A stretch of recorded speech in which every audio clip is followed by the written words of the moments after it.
Hello guys, welcome to Vashishtha classes में आपका हार्दिक स्वागत है। तो आज हम बात करेंगे ग्लूकोज इन यूरिन, इसके बारे में कि यूरिन में ग्लूकोज कब आता है, कितनी मतलब ब्लड में यदि कितनी अमाउंट हो तो यूरिन में ये ग्लूकोज आएगा, और कौन कौन सी एबनॉर्मेलिटीज है जिनमें यूरिन में ग्लूकोज हमें दिखाई दे सकता है। जैसा कि हमने बात कर रहे, टॉपिक हमारा ग्लूकोज इन यूरिन, ये यूरिन में शुगर की मात्रा, ग्लूकोज की मात्रा। तो मेनली डायबिटिक पेशेंट जो होते हैं, उन डायबिटिक पेशेंट में ये समस्या हमेशा रहती है, उनके यूरिन में शुगर की मात्रा आती है, ग्लूकोज की मात्रा निकलती है। तो अब ग्लूकोज इन यूरिन ये कौन कौन सी कंडीशन हो सकता है, तो इसे दो प्रकार से हम डिवाइड कर सकते हैं। पहला होता है जिसे हम कहते हैं glycosuria with hyperglycaemia.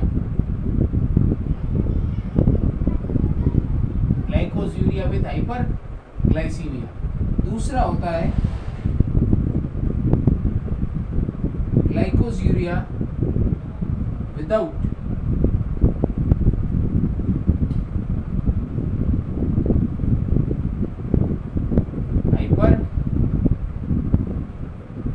Glycaemia.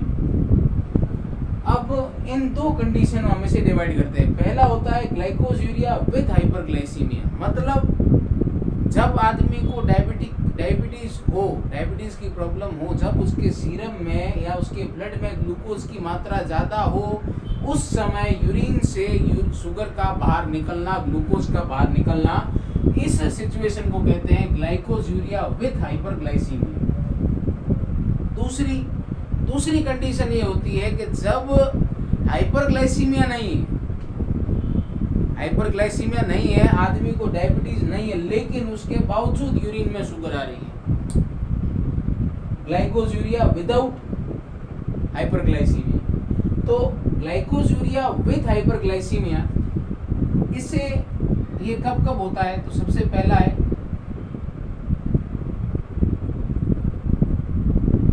Endocrinal disease, B non endocrinal disease, और तीसरा है ड्रग्स। ये तीन कंडीशन है जिनमें हाइपरग्लाइसीमिया के साथ ग्लाइकोज यूरिया होगा। एंडोक्राइनल डिजीज की यदि हम बात करते हैं तो उसमें सबसे पहली आती है पैनक्रियाटिक डिजीज।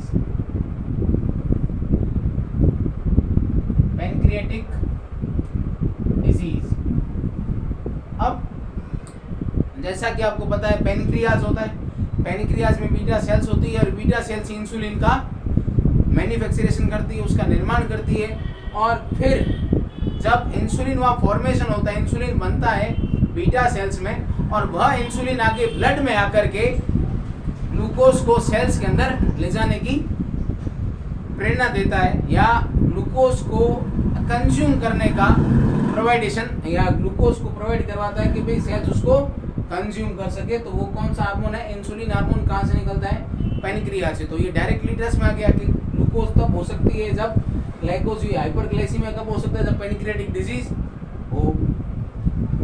दूसरा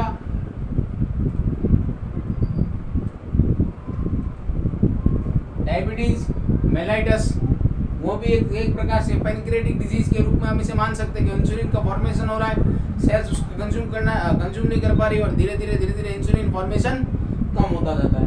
तो ये हो गया डायबिटीज मेलाइटस। तीसरा लीवर डिजीज में भी शुगर लेवल हाइपरग्लाइसीमिया के साथ ग्लाइकोज यूरिया दिखाई दे सकता है। अब बात करते हैं नॉन एंडोक्राइनल डिजीज, और इसमें बात कर सकते हैं Cushing syndrome.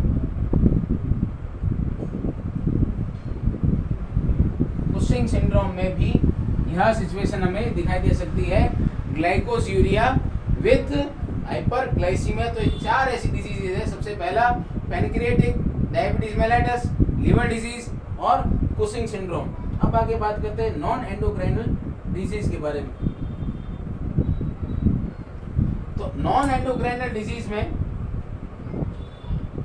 CNS, central nervous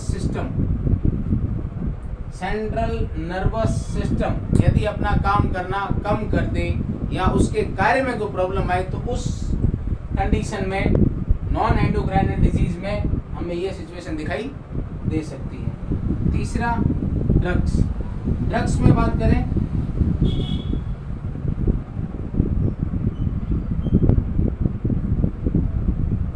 एडिनोकॉर्टिकोट्रोपिक drug, first, second corticosteroids,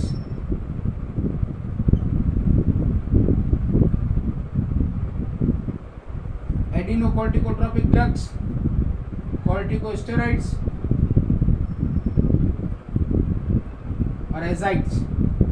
ये 3 ऐसी ड्रग्स हैं जिनको आप कंज्यूम करते हैं तो ग्लाइकोज़ूरिया विथ हाइपरग्लाइसीमिया की कंडीशन हमें दिखाई दे सकती है। जैसा कि आपको पता होगा कि अगर किसी आदमी को अस्थमा की प्रॉब्लम है तो उसे डॉक्टर उसको क्योर करने के लिए कोई ना कोई स्टेरॉइड उसे देते हैं, और जब स्टेरॉइड जब वो यूज़ करता है, जब वो कंज्यूम करता है तो धीरे धीरे उसकी बॉडी में शुगर की समस्या दिखाई देती है। जैसा कोरोना में काफ़ी लोगों में आपने देखा होगा, कोरोना के समय जब लोगों को स्टेरॉइड्स लगे थे उसके बाद लोगों में शुगर की मात्रा बढ़नी शुरू हो गई, शुगर के मरीज बढ़ने शुरू हो गए। उसका कारण सिर्फ यही है कि स्टेरॉइड का जब यूज़ किया जाता है तब ग्लाइकोज़ूरिया विद हाइपरग्लाइसीमिया दिखाई दे सकता है। अब बात करते हैं ग्लाइकोज़ूरिया विदाउट हाइपरग्लाइसीमिया। अब ग्लाइकोज़ूरिया विदाउट हाइपरग्लाइसीमिया को हम ऐसे समझ सकते हैं कि नॉर्मली जब ब्लड में ग्लूकोज लेवल 180 mg पर DL हो, 180 mg पर DL हो, तो उस यह जो होता है वो होती है थ्रेशोल्ड शुगर।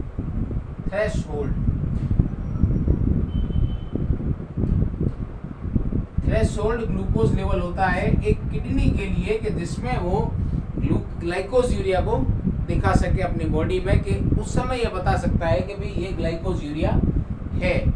या इस शुगर लेवल से ऊपर यदि कोई भी आदमी जाता है तो उसमें ग्लाइकोज़ूरिया की सिचुएशन दिखाई दे सकती है।